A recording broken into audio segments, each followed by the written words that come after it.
Theme 51: Oscar Wilde and George Bernard Shaw.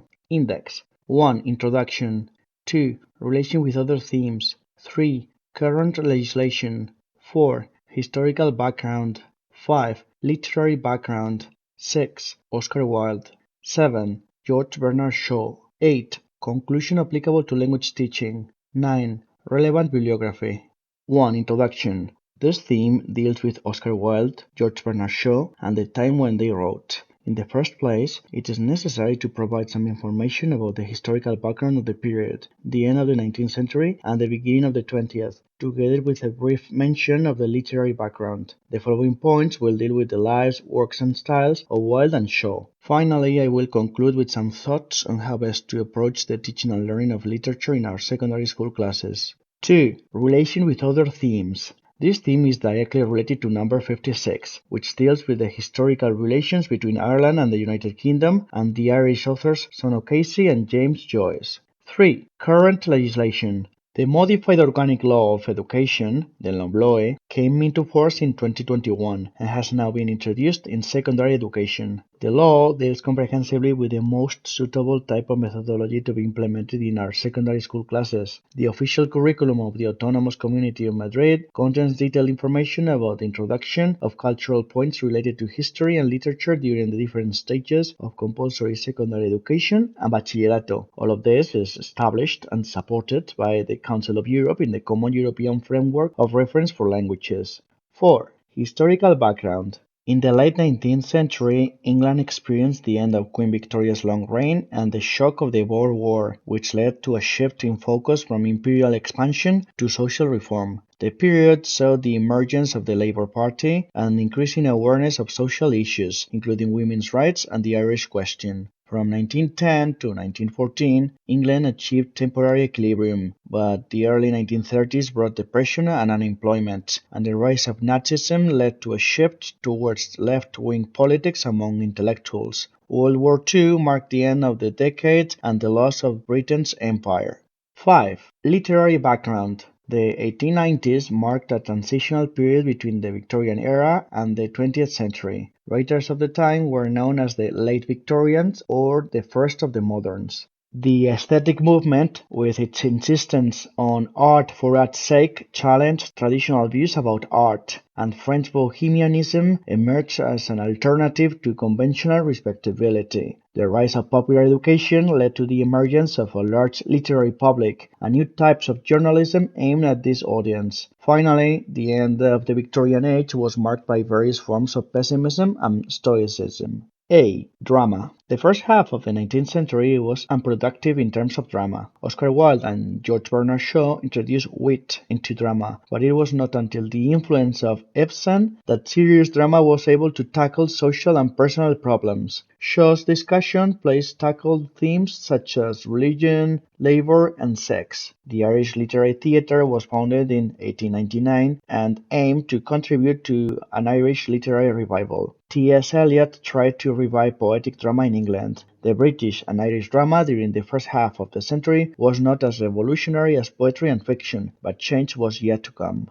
B. Poetry. The Pre-Raphaelites, adopting Pater as their prophet and art for art's sake as their slogan, influenced the decadence of the 1890s, who eventually gave way to the more natural verse of the Georgian school. The Georgians rejected decadent ideas, focused on natural beauty, and used traditional forms of English poetry. Hume advocated poetry to focus on the world perceived by the senses, which became the basis of imagism. The First World War had little impact on poetry except for Wilfred Owen's work, and post-war poetry is characterized by experimentation and uncertainty, as seen in the works of Bridges and Yeats. C. The novel. During this period, the novel became the most important literary form, with authors shifting from a direct biographical method to an indirect and patterned approach that focused on inner consciousness. This style of writing characterization has influenced much of modern fiction. 6. Oscar Wilde. A. Life. Oscar Wilde was an Irish writer who became a spokesman of the art for art's sake movement. After a successful lecture tour of America, he returned to Britain and married Constance Lloyd, with whom he had 2 children. In 1891, Wilde began a tumultuous relationship with Lord Alfred Douglas, which led to his downfall after Douglas' father accused him of homosexuality. Wilde was arrested and convicted, causing a severe setback to the aesthetic movement. After serving his sentence, he emigrated to France, where he died of meningitis in 1900. B. Works and style. Oscar Wilde was a leading figure of the decadent movement of the 1890s, and his poetry, prose, and drama reflect his style. His early poetry shows the influence of pattern and the pre-Raphaelites, but his most powerful work, The Ballad of Reading Gaol, was written during his imprisonment. Wilde's prose is also ornamental and intellectual, with witty and polished works such as The Picture of Dorian Gray and The Happy Prince and Other Tales. However, it is his plays that are most famous today. Salome was used by Richard Strauss as the libretto for his opera of that name. According to most critics, The Importance of Being Earnest was his best work. Wilde painted a picture of the elegance of the upper classes, but had no interest in its moral implications. Wilde's plays are comedies of manners, with aristocratic characters and polished dialogue, but critics have noted flaws in his plots and characterization, and only in The Importance of Being Earnest did Wilde achieve real artistic harmony. 7. George Bernard Shaw. A. Life.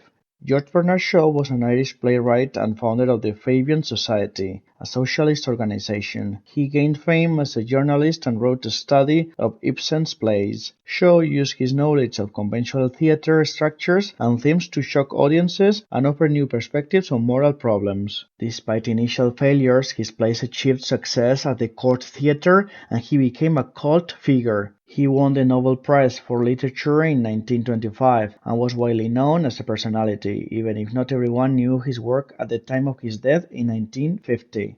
B. Works and style. Shaw prioritized the themes of his plays over entertainment, and his fundamental aim was to improve humanity's condition. His plays examine social institutions and problems, revealing their complexities instead of just condemning them. Widowers' Houses dealt with the issue of slum landlords, while Mrs. Warren's Profession explored the loss of supply and demand in prostitution. The Philanderer satirized pseudo-Ibsenites, and Pygmalion dealt with class distinctions and became the basis for the musical My Fair Lady. Major Barbara is a play about the paradoxical situation where the Salvation Army's efforts to remedy social problems can only be sustained through the charity of those who have caused these problems. Shaw criticizes those who promote religion by giving soup to the poor instead of converting the strong and successful. Man and Superman and Back to Methuselah both convey the creed of creative evolution. Finally, John Bull's Other Island satirizes both English and Irish prejudices. Shaw used humor and a provocative mix of serious argument and fantastic fooling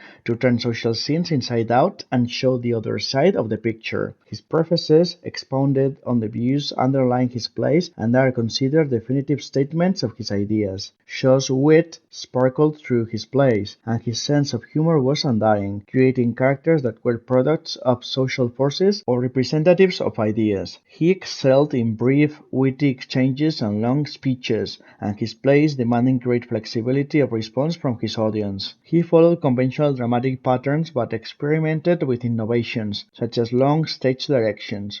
8. Conclusion applicable to language teaching. To conclude, I would like to highlight that these two authors provide us with a wealth of authentic material. Current legislation highlights the importance of encouraging students to read, and it would be an excellent idea to use some of the works of these authors, for example through adapted versions of works like The Picture of Dorian Gray. Another interesting idea would be to encourage our students to represent in class some parts of Wilde's and Shaw's most important plays.